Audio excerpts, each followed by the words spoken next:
இங்கே வெளிநாட்டில் வேலை பார்க்குற இந்த பொண்ணுக்கு அவங்க வீட்டிலேருந்து ஃபோன் பண்ணி உனக்கு அலையன்ஸ் பார்த்துருக்கோன்னு சொல்கிறாங்க. இந்த பொண்ணு ஸ்கூல் டைம்லேருந்து ஒரு பையனை லவ் பண்ணிட்டு இருந்திருப்பா. அந்த விஷயத்தை அவங்ககிட்ட சொன்ன உடனே வீடியோ காலை கட் பண்ணிடுறாங்க. இப்போ அந்த பையன்கிட்ட போய் நேரில் சொன்னால் நான் என்ன பண்ண முடியும், எனக்கு தான் வேலை இல்லையேன்னு சொல்கிறான்.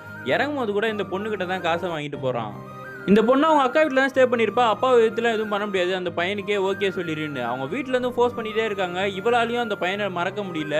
வீட்டில் பார்த்த பையன் வந்து ஃபோன் மேலே ஃபோன் பண்ணுறான், மெசேஜ் பண்ணுறான், இவன் அட்டன் பண்ணவே இல்லைன்னு இவங்க வீட்டிலேருந்து ஃபோன் பண்ணி திட்டுறாங்க. கடைசியாக அந்த பையனுக்கு வீடியோ கால் பண்ணி இவங்க 2 பேரும் பேசிக்கிட்டு இருக்காங்க. இப்போ அந்த பொண்ணோட அப்பாவே ஃபோன் பண்ணி சொல்லிடுறாரு, இதுக்கு மேலாம் செட் ஆகாதுமா, நீ இங்கெல்லாம் வர வேணாம், நீ அங்கேயே இரு, மாப்பிள்ளையும் நாங்களும் இங்கேயே வச்சு கல்யாணத்தை வீடியோ கால்லேயே வச்சு முடிச்சு விட்டுறோன்னு இந்த பொண்ணால் பதிலே பேச முடியாமல் அமைதியாக உட்காந்துருக்கா.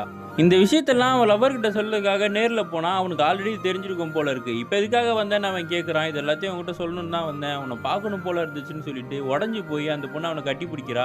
அப்போ கூட அவனை நான் பார்த்துக்கிறேன், என் கூட வந்துட்டு கல்யாணம் பண்ணிக்கலான்னு அவன் ஒரு வார்த்தையை சொல்ல மாட்டான். இந்த பொண்ணு அங்கேருந்து அழுதுகிட்டே போயிடுறா. சொன்ன மாதிரியே இந்த பொண்ணுக்கு கல்யாண அலங்காரம்லாம் பண்ணி அவங்க வீட்டில் சொந்தக்காரங்க கொஞ்சம் பேருக்கு நடுவில் இந்த பொண்ணை உட்கார வச்சு வீடியோ கால்லேயே கல்யாணத்தையும் முடிச்சிடுறாங்க. எல்லாருமே அதுக்கப்புறம் கிளம்பி போயிடுறாங்க. பிடிக்காத ஒரு வாழ்க்கைக்குள்ளே போகிறதுக்காக இந்த பொண்ணு மட்டும் பாவம் இப்போ தனியாக உட்காந்துருக்கா.